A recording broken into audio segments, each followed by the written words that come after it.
连绵数十公里的鳌鸮基地，你见过吗？据当地村民介绍，沿着山洞可以从湖北到重庆，是真是假？跟着我的镜头，咱们一起去探索连江洞。跨越山河太秘境，大家好，我是户外行军野。现在我的位置是湖北武功，连江洞就在我身后的这个马路上去。据说这个连江洞啊，可以通大车。大概可以通到1公里的地方。现在因为我们这个车进不去，小车不行，底盘太低了，我们只能徒步前进。目的就是探到这个洞的最深处，据说它能够通到重庆，不知道是真是假。出发。这条路可以通到里面大概1-2公里的位置。可以看出洞口仙气飘飘，有百物从里面蜂拥而出。现在我们已经到了这个公路的尽头，可以看出全都是鳌鸮的遗迹。这边是很多的鸮土，然后这里有一个连锅灶，3连锅的。哇，这应该是一个桌子，吃饭的桌子。我靠，看，这是一个生火做饭的灶台。这不是鳌鸮的，鳌鸮它不会用这么小的锅，它是用大锅。里面还非常深邃，我们沿着这个洞道继续前进，看能不能通到重庆。要是可以通到重庆的话，那我就不用开车回家了。这边是一个非常新的一个鸮坑，大概直径是2.5米左右，然后这边堆满了鸮土。在我的前方还有一个鸮坑，它的直径大概也是2.5米左右。可以看出这个洞以前是一个非常大的鳌鸮基地，洞腔之巨大无法形容，它的高度就有几十米。这可以说是翻过一座山，前面又出现一座山，感觉行走在大峡谷里面一样，空间是无法形容的巨大。现在我们又准备沿着这条路一直往上，翻另外一座山。从这些光滑的石梯可以看出，这里是有许多的人在这里面行走过。这些石梯都被磨得非常的光滑。哇塞，看我发现了什么冰！哇，木棒上面有冰！哇塞，我勒个去！下去看看。我先去看一下到底是不是冰。哇，这里下来非常的滑，要么就一下跳下来。可以看出这个并不是冰，我刚刚以为是冰，这个应该是上的煤霜。哇，这不是煤霜，这是鸮牙。可以看出这个树枝上面呢长满了这种鸮牙，它看起来像起了煤一样的。这些石头被熏得非常的黑，可以推测出以前鳌鸮的年代非常的久，鳌鸮的时间应该有很多年了。现在这个洞道是一直往下的，我们将继续往下前进。这里有点陡，一定要站好踩稳。哇，这有石梯往下。石梯啊！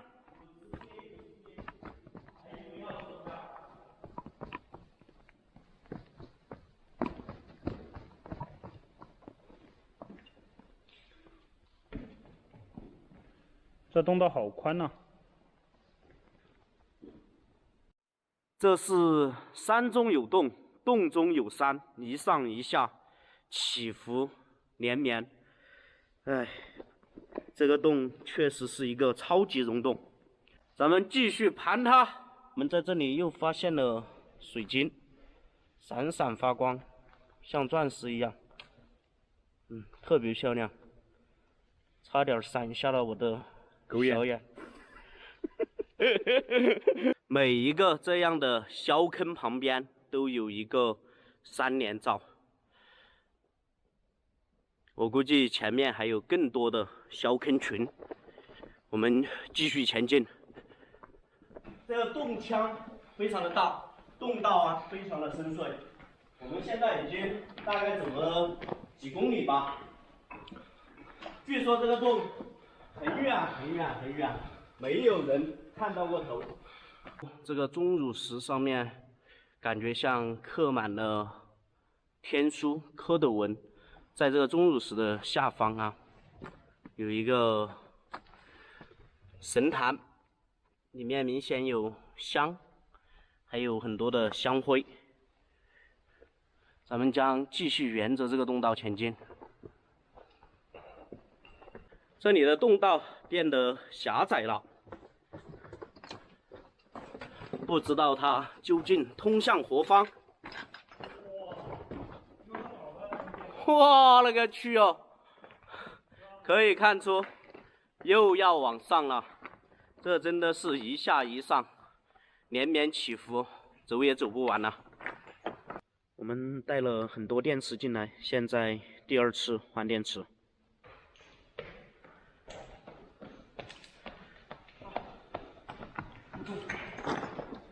冲！好，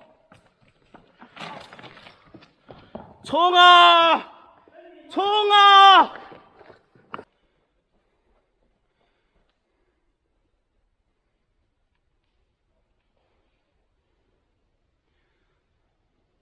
这是我见过最大的一个凹削基地，我勒个去哟！全都是密密麻麻的削土啊！这是一个削坑群，下面还有很多的削坑。我们将沿着这些削坑群一路向前，从这边过来，在这边发现了一个挖干削土的削坑。这个削坑，第一次看到的话，很有可能很多人认为它是一个烧石灰的窑子。有什么发现？它这个外面就是石头，然后垒得非常薄的一层这个土在上面。这个是粘土吗？跟你的这个水。这个粘土它是防止水外泄。对，是粘土吧？是粘土。对。但是粘土是粘土，我粘不上来了。我们走吧，我们不管他走，我们就走了。在这边又出现了一个连续7、8个削坑的削坑群，我们准备一直往上。现在洞道又朝上了，从这个巨大的空间过来，这里开始出现钟乳石了。看我前面这尊钟乳石，像什么？像不像一只独角兽？看，特别的像啊！我们将继续沿着这个通道前进。从这边进来，完全就是2种景象。这边是非常平坦的，一些小碎石，然后在这里出现了一口泉眼，非常的清澈。这应该是饮水用的水池，从洞顶掉下来的水。从外面进来，在这边遇到了一个支洞，然后我们会一直向前，感觉前面像有一个土房子。原本以为这是一个房子，但是过来后才发现它就是一个土堆。在这里发现了一个神位，这里有一个碗。哇塞，这青花瓷，看，这青花特别的漂亮。这个碗已经碎了，咱们继续前行。现在已经很晚了，我们决定在这里扎营。他们睡帐篷，我就睡这个防潮垫，因为这里并没有雨，而且现在是在3个岔洞口，这里通风还非常良好，氧气比较充足。然后我们带了电源，所有的供电设备都会用这个电源来充电。我们算是负重前行，每个人身上都不低于20公斤的装备。探洞是非常累的。好了，话不多说，我们休息6个小时，然后继续前行。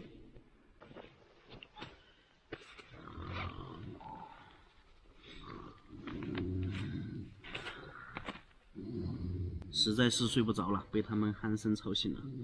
这里又不能玩手机，现在是凌晨4点多钟。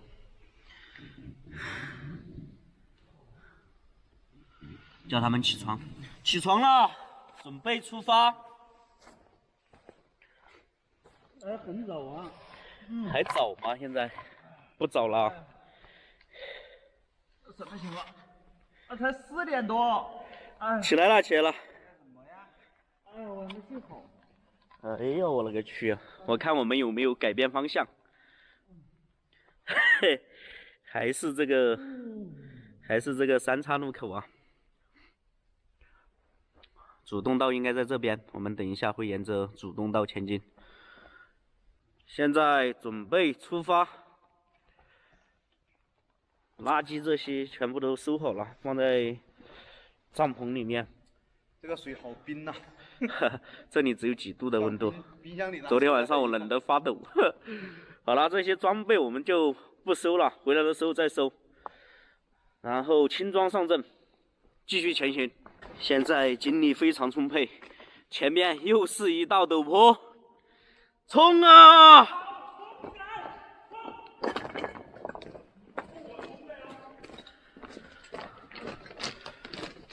可以看出，过来后这里的泥土明显不同了，这些全都是河沙。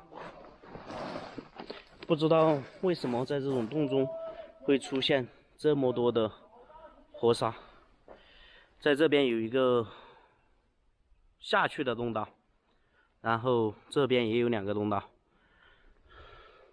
现在我们走的是右边洞道，过来后这边出现了一个水池，可以看出这个水池非常大，而且挖的年代非常久远，因为它边上的这些泥土啊都已经钙化了，非常的硬。看，这是山火土倒出来的水池，下面是石灰，全是这样的石灰，但是现在已经钙化了，它已经变成像石头一样的坚硬。哇，原始洪荒的感觉。看这个钟乳石，可惜已经干枯了，应该是熬烧的时候被烟火熏了，被烟火熏过后，这些钟乳石基本上就会干枯。前面还有更大的空间。在这个地上有许多黄豆的枯枝，这些就是以前熬烧的时候，因为要用火用来引火的。我勒个去哟！这个小坑的直径大概有5米左右，这是我遇到过最大的一个小坑。哇，5米，它的直径应该是有5米的。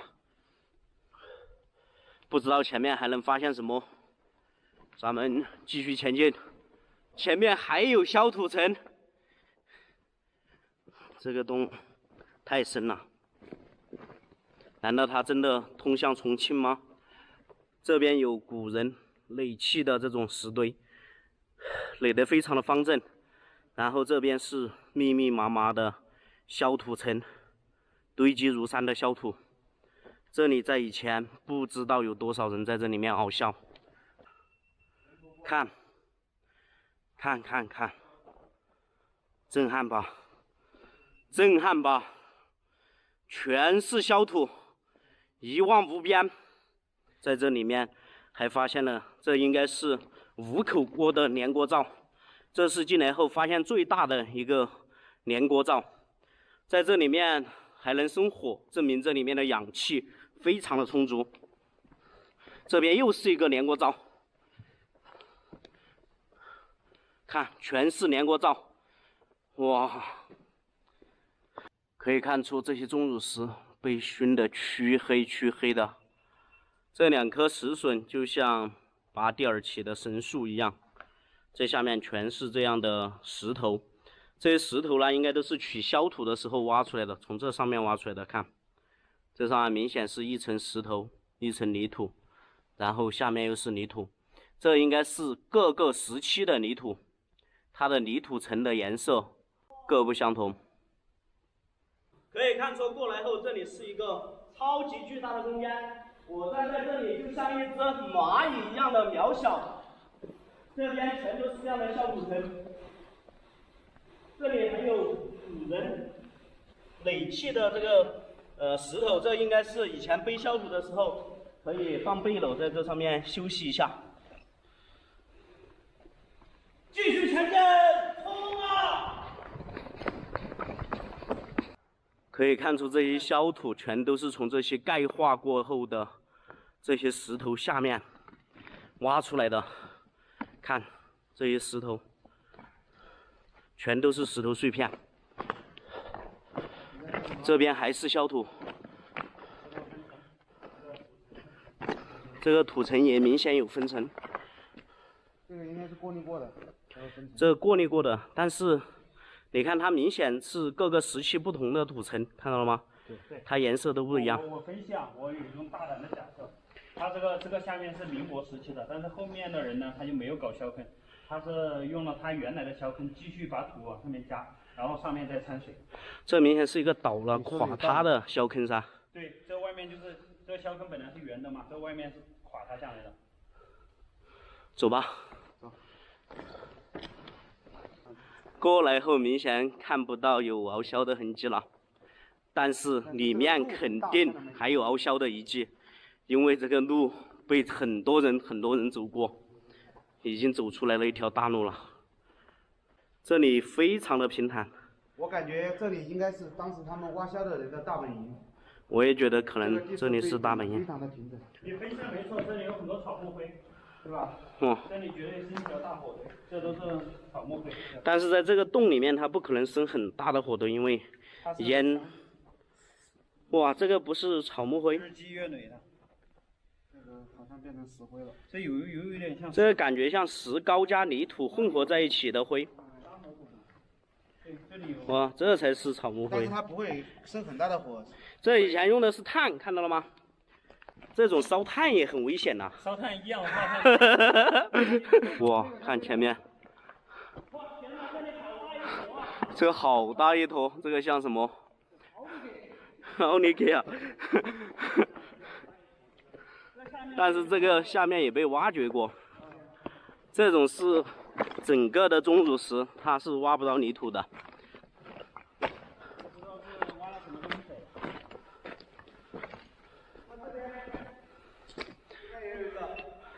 这个应该是挖不出来硝石，但是不知道在这里挖了一个什么东西，还挖的比较深。看，这里又是一堆的木炭，可以看出以前熬削的工人他们都是生木炭取暖，而且可能是用木炭来做饭，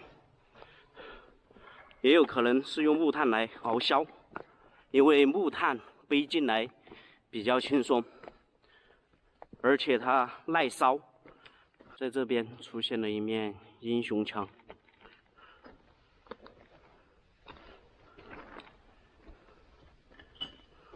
然后这边还有洞道。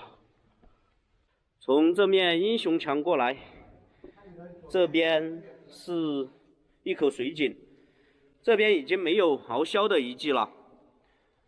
这上面是一些钟乳石，然后在我的右手边还有洞道，我们将沿着这个洞道继续前行。这下面好像是一个竖井，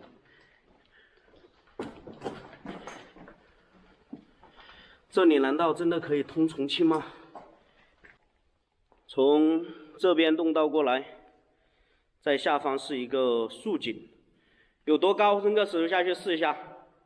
这里不高，这里能看到底。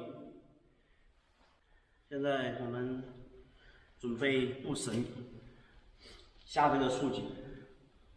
现在从上面下来了，这边没有洞道，这下面也是一个死洞道。我们将沿着这边洞道继续前进。里面还有洞道吗？你去看一下。你在里面吼一声，那绝对会让你吓一跳。我勒个去啊！这里面，哇，上面是一个非常好看的蜂窝形状的竖井。这个竖井不知道通到什么地方。我勒个去啊！我想爬上去看一下。哇！听到了吗？空了吗？这个像钢铁一样的声音，刚刚从下面上来的，感觉这个洞道还很深，我们继续前进。现在我到了这个洞的第2层，可以看出这上面的钟乳石以及这个石壁上面全都是黑色的灰。这个洞道到上面就到此为止了，所以我准备原路返回与队友会合。